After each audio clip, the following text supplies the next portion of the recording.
राजनीती न्यूजच्या दुपारच्या टॉप 10 न्यूज। आरसीबीने तब्बल 16 वर्षांनंतर प्रथमच चेपॉकचा किल्ला सर केला। फक्त विजय नाही तर संपूर्ण वर्चस्व गाजवत किल्ला उद्ध्वस्त केला। चेन्नईच्या घरी झालेल्या मोजक्या मोठ्या पराभवांपैकी हा एक ठरला। मात्र सीएसकेला विजय मिळवता आला नाही। आरसीबीने 50 धावांनी विजय मिळवत जोरदार सुरुवात केली। पुण्यश्लोक अहिल्यादेवी होळकर सोलापूर विद्यापीठ व संलग्नित विविध महाविद्यालयात शिक्षण घेणाऱ्या विद्यार्थ्यांना विविध समस्यांना सामोरे जावे लागत आहे। या विषयात विद्यार्थी परिषदेने समस्या शोध मोहिमेच्या माध्यमातून संकलित झालेले 22 मागण्यांचे निवेदन कुलगुरूंना दिले, परंतु यावर कुठलीच सकारात्मक कार्यवाही करण्यात आली नसल्याने आज विद्यार्थी परिषदेने शेकडो विद्यार्थ्यांना घेऊन छात्र उद्रेक मोर्चाच्या माध्यमातून विद्यापीठ प्रशासनाला आरसा दाखवत आंदोलन केले। या मोर्चात विद्यार्थी मोठ्या संख्येने सहभागी झाले होते। मोहोळ तालुक्यातील वादग्रस्त ठरलेले अनगरचे अप्पर तहसील कार्यालय अखेर रद्द करण्याचे आदेश राज्य शासनाने काढले आहेत। अवघ्या 6 महिन्यातच हे कार्यालय गुंडाळण्याची नामुष्की सरकारवर आली आहे। मोहोळमध्ये आवश्यकता नसतानाही मोहोळपासून अवघ्या 10 ते 15 किलोमीटरवर अनगर येथे मागच्या वर्षी नव्याने अप्पर तहसील कार्यालयाची निर्मिती करण्यात आली होती। विधिमंडळाचे अर्थसंकल्पीय अधिवेशन संपताच मुख्यमंत्री देवेंद्र फडणवीस हे आज तारीख 29 मार्च रोजी तुळजापूर व पंढरपूर दौऱ्यावर येत आहेत। पंढरपूर दौऱ्यात ते श्री विठ्ठलाचे दर्शन घेऊन मंदिर कामाची पाहणी करणार आहेत।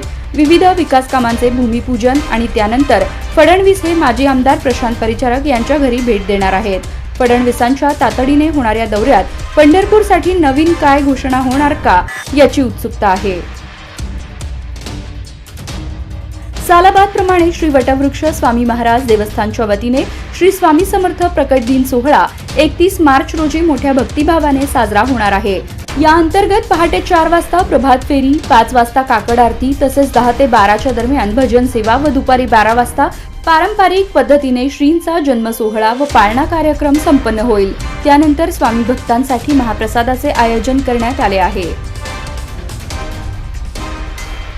उजनी ते सोलापूर समांतर जलवाहिनीचे उर्वरित काम पोलीस बंदोबस्तात करणार असल्याची माहिती महापालिका आयुक्त डॉक्टर सचिन ओंबासे यांनी दिली। उजनी धरण परिसरातील शेतकऱ्यांनी आपल्या मागण्यांसाठी उपोषण सुरू केले आहे। त्यांनी अडवणुकीचे धोरण घेतल्याने जलवाहिनीची मार्च महिन्यातील चाचणी लांबणीवर गेल्याचे ओंबासे यांनी शुक्रवारी स्पष्ट केले। म्यानमारमध्ये एका मोठ्या भूकंपाने लोक हादरले आहेत। अनेक इमारती, पूल आणि मनोरे जमीनदोस्त झाले। या विनाशात आतापर्यंत सुमारे 200 लोकांचा मृत्यू झाल्याचे अधिकृत सूत्रांनी सांगितले आहे। अमेरिकन भूगर्भीय सर्वेक्षणाचा अंदाज आहे की ही संख्या 1000 पर्यंत असू शकते, असे अनधिकृत अंदाज आहेत। ढिगाऱ्याखाली अनेक लोक असू शकतात असे म्हटले जात आहे। सध्या मदत कार्य सुरू आहे। बँकॉकमध्येही मोठा भूकंप झाला आहे। सोलापुरातील होडगी रोड विमानतळावरून विमानसेवा कधी सुरू होणार असा सवाल सोलापूरच्या खासदार प्रणिती शिंदे यांनी संसद अधिवेशनात नागरी उड्डाण मंत्र्यांना केला। तसेच वन विभागाचा अडथळा दूर करून बोरामणी विमानतळाचे काम लवकरात लवकर सुरू करण्याची मागणी ही देखील खासदार प्रणिती शिंदे यांनी केली। सोलापूर कृषी उत्पन्न बाजार समितीची निवडणूक चुरशीची होत आहे। या निवडणुकीत 18 जागांसाठी तब्बल 479 जणांनी उमेदवारी अर्ज दाखल केले आहेत। शुक्रवारी उमेदवारी अर्ज दाखल करण्याचा शेवटचा दिवस होता। 18 जागा असून 479 उमेदवारांनी 5 दिवसात अर्ज दाखल केले आहेत। अर्ज दाखल करण्याच्या शेवटच्या दिवशी शुक्रवारी तब्बल 270 जणांनी अर्ज दाखल केले आहेत।